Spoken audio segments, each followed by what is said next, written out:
Hey guys, today we're going to be talking about how to do these two examples when factoring trinomials using the box method. If you're new to the box method and you haven't seen us talk about what it is yet, check out my video that goes over the basics of it. You'll definitely want to watch that before seeing these examples. Now I do have these steps right over here to the side as a reminder of what we need to do and when we need to do it. So if you want to try out these examples first before watching the video and check your work, by all means, go ahead and pause this, see what you get, and now we're going to start. So we always want to begin the box method by quite literally drawing a box. 4 squares looks like a window. And the first thing we do is we want to go ahead and put our ax squared and our c in the top left-hand corner and the bottom right-hand corner of the box. Now do keep in mind, you always want to look at your polynomial before starting this and ask, does it have a greatest common factor I can factor out? You always have to ask that question before you even draw the box. I guess I should have prefaced that, right? But here, 5, 11, 36, they don't have anything in common. So we get our ax squared and our c in the box. That's step 2, done with that. Our next step says multiply a times c. Well, 5 times negative 36 is going to get us negative 180. Pretty big number, right? Step 4 asks us to do something with that number. We need to take that negative 180 and we need to find factors of it that add to equal our b value. Our b value being negative 11. Now I could sit here and bore you guys with thinking, what are some factors of negative 180? There's probably so many, which you might have already done if you tried these problems yourself, but I'm going to cut straight to the chase. The factors we are looking for is negative 20 and 9. Negative 20 times 9 makes negative 180. And negative 20 plus 9 makes negative 11. The numbers we work with aren't always going to be quite this large, as we see in the next problem. Now that we have those factors, what we're going to do is we're going to write them in the empty boxes. And whenever we write them in those empty boxes, it does not matter which one goes in which box. We're going to get the same final answer either way. But we do want to make sure we write an X with them. Now, we're on our final step. We take a look at each row and each column and factor out or take out their greatest common factor. I guess I shouldn't even say factor out or take out. We just identify what the greatest common factor of each row and each column is. So this first row, 5x squared negative 20x. Well, the numbers have a 5 in common, right? Both of these are divisible by 5. And both of them have at least one x. So x is also part of their greatest common factor.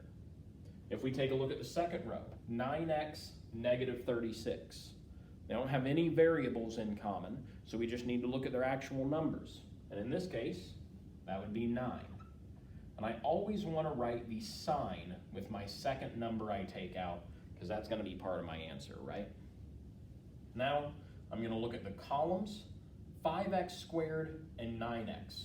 Well, do 5 and 9 have anything in common? No, just a 1, that's it. But these do have an x in common. So we have a single x is the greatest common factor between those two terms. Now we look here and we have negative 20x and negative 36. What's going to be our biggest factor that those have in common?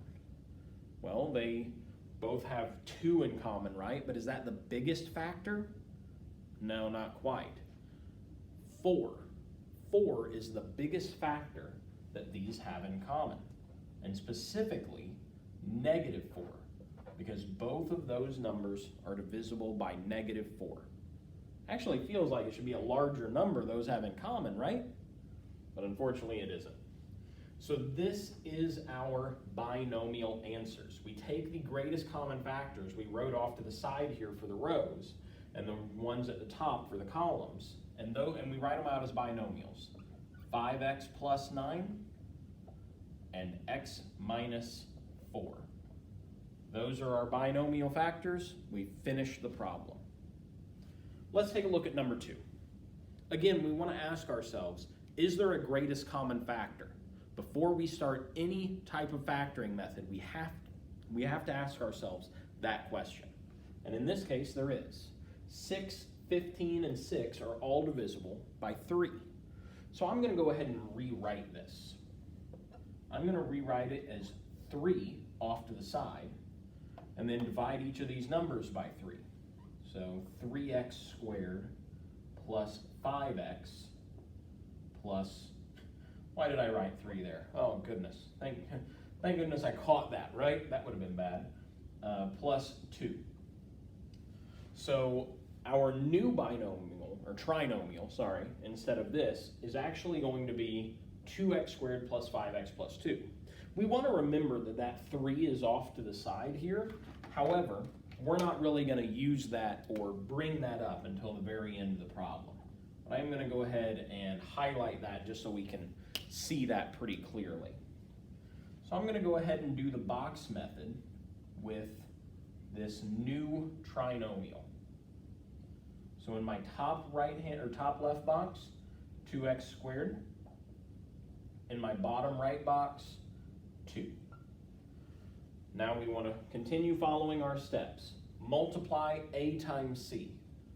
2 times 2, and we get 4. We want to find factors of ac, or factors of 4, that add up to b. b is 5. See, these numbers are a little smaller, a lot better here, right? Factors of 4 that add to 5? Sounds like 4 and 1 to me. 4 times 1 is 4, 4 plus 1 is 5. So those are going to go in whichever box you want to put them in. Does not matter the order, you'll always get the same answer. And we're going to write an x with them. Let's go ahead and find out all the greatest common factors. Row 1, 2x squared and 1x. Those just have an x in common. Row 2, 4x and 2.